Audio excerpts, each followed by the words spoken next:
ሐሰብ በምጥባቃ ተሰድሞ ማለት ሂድና ታጠብ አለው። ታጥቦ ቦግ ቦግ እያለ መጣ ነው የሚነግረን። ክብርና ምስጋና ለመድኃኔዓለም ይሁን። ከሞት መነሳት፣ ከእስራት መፈታት፣ ከግዞት ነፃ መውጣት በሰው ዘንድ ከባድ ነው፣ በእግዚአብሔር ዘንድ ግን ይቻላል። ተንሥአ ወአንሥአ ኩሎ ሙታነ ተንሥአ ወፈቶሙ ለሙቆሃን ይልና ትንሣኤው ገብረ በሰንበት ትንሣኤውን በሰንበት አደረገ። በሳልስት ዕለት ትንሣኤውን በሰንበት በሦስተኛው ቀን አደረገ። ዓርብ ተቀበለ፣ ቅዳሜ እሑድ፣ በሦስተኛው ቀን ትንሣኤውን አደረገ። ተንሥአ ወአንሥአ ኩሎ ሙታነ ተንሥአ ወፈቶሙ ለሙቆሃን ተነሳ። አንድም ከሞት ተነስቶ የሞቱትን ሁሉ አነሳ። ከሞት ተንሥአ ወአንሥአ ተነሳ። የተነሳው ጌታ የታሰሩትን በሙሉ ፈታ ይለናል።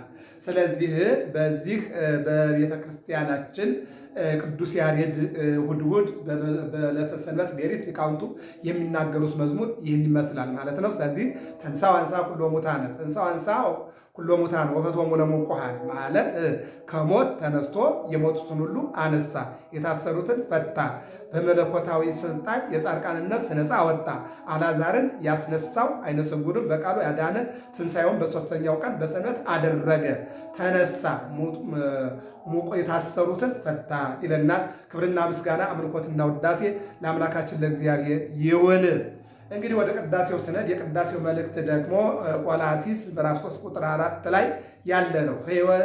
ሕይወታችሁ የሆነው ክርስቶስ በሚገለጥበት ጊዜ ከእርሱ ጋር በክብር ትገለጣላችሁ ያድርግልን። ሕይወታችሁ የሆነው ክርስቶስ በሚገለጥበት ጊዜ ከእርሱ ጋር በክብር ትገለጣላችሁ። ኦሪት ዘፍጥረት ምዕራፍ 2 ቁጥር 7 ላይ እሳት፣ ውሃ፣ ነፋስ፣ መሬት፣ አፈር አራቱን ባህርያተ ሥጋ አደረገ። ወነፋለ ሊሆን መንፈሰ ሕይወት የሕይወት እስትንፋስ እፍ አለበት ሰው። አዎ ነፍስ ያለው ሕያው ሰው ሆነ። ምን አለ ቅዱስ ጳውሎስ ታዲያ ምንድን ነው ያለው? ሕይወታችሁ የሆነው ክርስቶስ አለ። አዎ እፍ ሲል ምን አገኝ? ሕይወት ሆነን ማለት የክርስቶስ እስትንፋስ ሕይወት ነው። የእኛ እስትንፋስ በሽታ ነው። የክርስቶስ ምራቅ ዓይን ነው። የእኛ ምራቅ ደግሞ ጭርት ነው የሚሆነው ማለት ነው። ስለዚህ ቅዱስ ጳውሎስ ምን አለ? የሕይወታችሁ የሆነው ክርስቶስ በሚገለጥበት ጊዜ ከእርሱ ጋር በክብር ትገለጣላችሁ። ስለዚህ አለ ቅዱስ ጳውሎስ የተገነዘ ሰውነት ይዛችኋልና ሰው በተገነዘ ሰውነት ላይ ኃጢአት ስለማይሰራ፣ ስለዚህ ክርስቶስ ሲገለጥ እናንተም አብራችሁ ስለምትገለጡ የክርስቶስን ሥጋ እየበላችሁ ደሙን እየጠጣችሁ ከእርሱ ጋር አብራችሁ ኑሩ። ዮሐንስ ወንጌል 6:56 ላይ ሥጋዬን የበላ ደሜን የጠጣ ከኔ ጋር ይኖራል፣ እኔም ከእሱ ጋር እኖራለሁ ስላለ በዚያ ኑሩ ይለናል። ሁለተኛው ደግሞ አንደኛ ጴጥሮስ ምዕራፍ 3 ቁጥር 15 ላይ ያለ ነው። በሥጋ ሞተ፣ በመንፈስ ደግሞ ሕያው ነው። ሞተ በሥጋ ወሕያው በመንፈስ። ይህም ሁለት ነገር እንመልከት። አንደኛ ኢየሱስ ክርስቶስ እነሆ ከድንግል ማርያም ሊወለድ ፈቃዱ ሲሆን መንፈስ ቅዱስ ከድንግል ማርያም ሥጋ ከፈለ፣ ከደሟ ከፈለ። መለኮት መጣና ቃል ማለት ነው። ያ ቃል ቀድሞ ነበረ፣ ቀድሞ በእግዚአብሔር ዘንድ ነበረ፣ ቃሉም እግዚአብሔር ነበረ። ዮሐንስ ወንጌል ምዕራፍ 1 መጣና ከሥጋዋ ተዋሃደ። ተዋሃደ ማለት እንግዲህ አንድ ሆነ። የቃልን ገንዘብ ለሥጋ፣ የሥጋን ገንዘብ ለቃል ማለት ነው። አሁን የእመቤታችን ሥጋ የእመቤታችን ደም የተዋሃደው ከምን ጋር ነው ማለት ነው? ከቃል ጋር ከመለኮት ጋር ነው ማለት ነው። አሁን መለኮት የወሰደው ምንድን ነው? ሥጋንና ደምን ነው ማለት ነው። አየው። ስለዚህ አሁን በቀራንዮ ተሰቅሎ ተገርፎ ሲሞት የሞተው ከድንግል ማርያም የተወሰደው ሥጋና ደም ሥጋ ነው ማለት ነው። አዎ ሥጋ ወደ ሞት ወደ መቃብር የወረደው ሥጋ ነው። መለኮት ግን አይሞትም። እንግዲህ ዘፍጥረት 22 ላይ ስንመለከት ይስሐቅን አባቱ ሊሰዋው ወጣ። በይስሐቅ ላይ ሰይፍ አላረፈም፣ አልተቆረጠም። በይስሐቅ ፋንታ የመጣው በጉን ታርዷል። ያ በግ ማለት ኢየሱስ ክርስቶስ ማለት ነው። ይስሐቅ ማለት የመለኮት ነው ማለት ነው። በይስሐቅ ላይ ሰይፍ ሞት እንዳላረፈ በበጉ ላይ ሰይፍ እንዳረፈና እንደተሰዋ ኢየሱስ ክርስቶስ በቀራንዮ ከድንግል ማርያም የወሰደው ሥጋ አዎ ወደ መቃብር ወርዷል። ሞትን ቀምሷል። አዎ ጢሞ ሞተ። አዎ በሥጋ ጢሞ ሞተ። አዎ ሥጋ አዎ ምንድነው? እንበይነዝ አይምሩ በውስተ ፍትሕ ከመ ይያደሉ የማያዳላ እግዚአብሔር አዎ እነሆ ሞትን ቀመሰ። ሥጋ ከድንግል ማርያም የተወሰዱ መለኮት ግን አልሞተም ማለት ነው። አሁን ይህን ውሰድ። ወአንበስበሰ አዕይንቲሁ እግዚእ ኢየሱስ ዮሴፍና ኒቆዲሞስ ሊገንዙ ሲሉ አይኑን ግልጥ አደረገና ዝም ብላችሁ ትገንዙኛላችሁ እንዴ? ቅዱስ እግዚአብሔር ቅዱስ እያላችሁ ገንዙኝ አለ።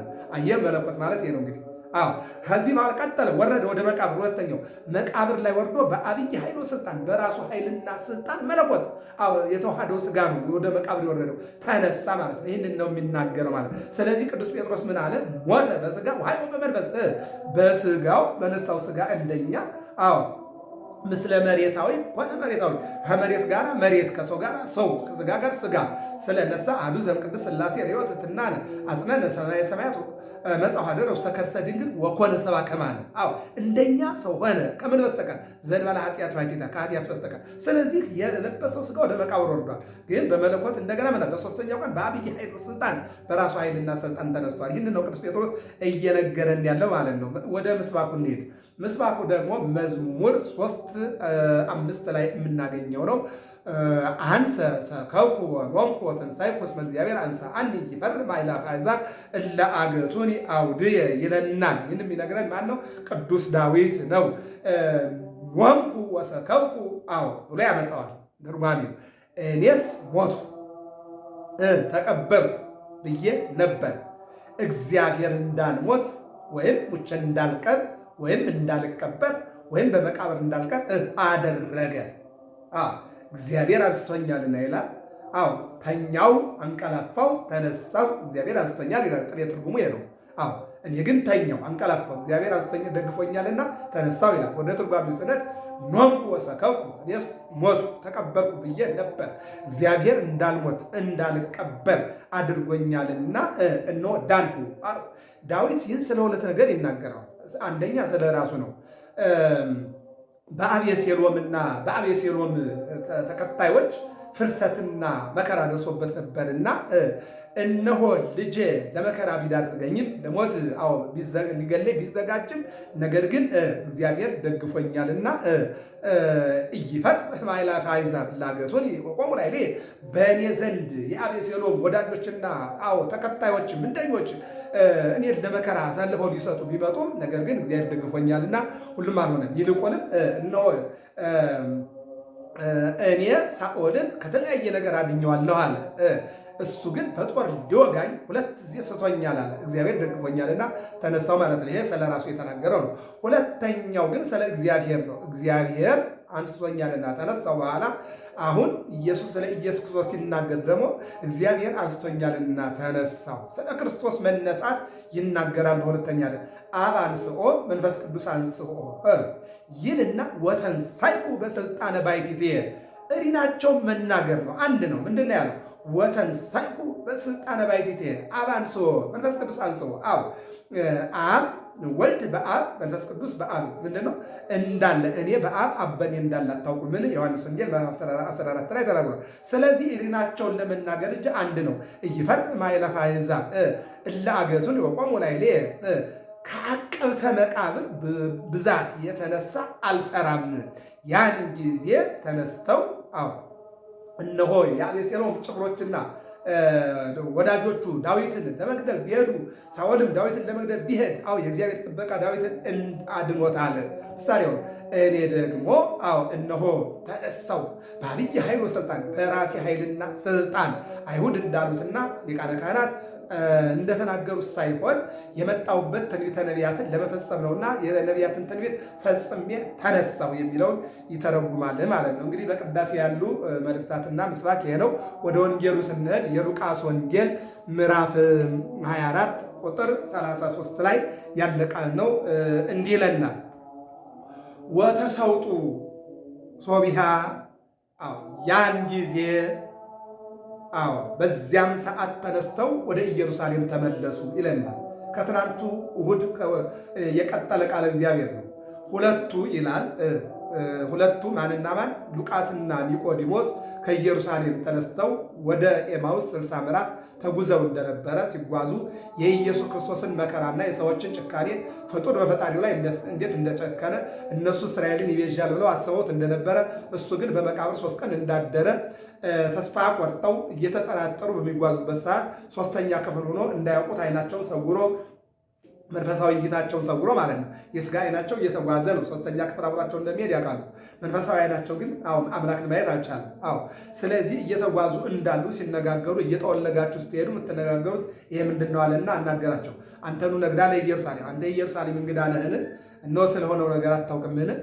ፍጡር በፈጣሪው ጨክኖ መጀመሪያ አሰሩት፣ ከዚያ ገረፉት፣ ከዚያ መስቀል አሸከሙት፣ ከዚያ ቀራንዮ አወጡት፣ ከዚያ በመስቀል ላይ ሰቀሉት፣ በ5 ሚስማር ቸነከሩት፣ በጦር ወጉት፣ አክሊል ይገባሃል ብለው በጭንቅላቱ ላይ የብረት ጉንጉን አስቀመጡበት።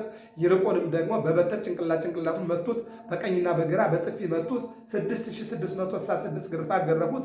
ያም አልበቃቸው ብሎ በጦር ጎኑን ወጉት፣ ምራቃቸውን ተፉበት። ይህም አልበቃቸው ብሎ ሆምጣጤ አጠጡት። ከዚህ በኋላ እሱ ግን ነፍሱን አሳልፎ ሰጠ፣ ወደ መቃብር ወረደ።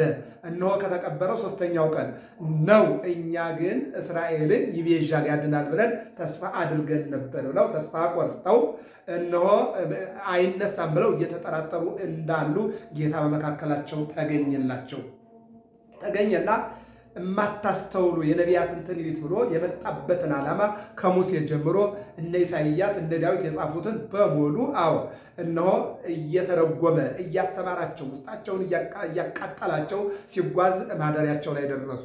ወደ ሩቅ የሚሄድ መሰላቸውና ማታ ምንድን ነው የሚለው እዚህ ቅዱስ መጽሐፍ ላይ የመጨረሻ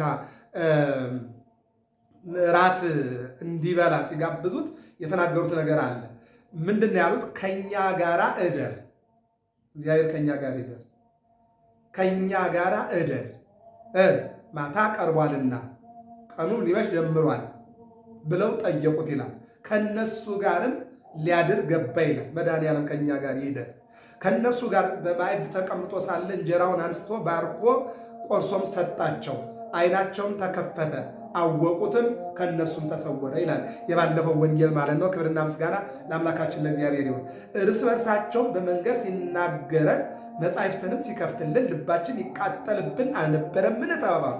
ይህን እየተባባሉ ቆመው ነበረ ይልና እሱ ሲሰወራቸው ወተሰውጡ ሶቢሃ በዚያች ሰዓት ይላል ወዲያውኑ እሱ ካገኛቸው ካናገራቸው ባርኮ ቆርሶ ሰጥቶ ዓይናቸውን ከገለጠላቸው በኋላ ካወቁት በኋላ ሲሰወራቸው በዚያችም ሰዓት ተነስተው ወደ ኢየሩሳሌም ተመለሱ።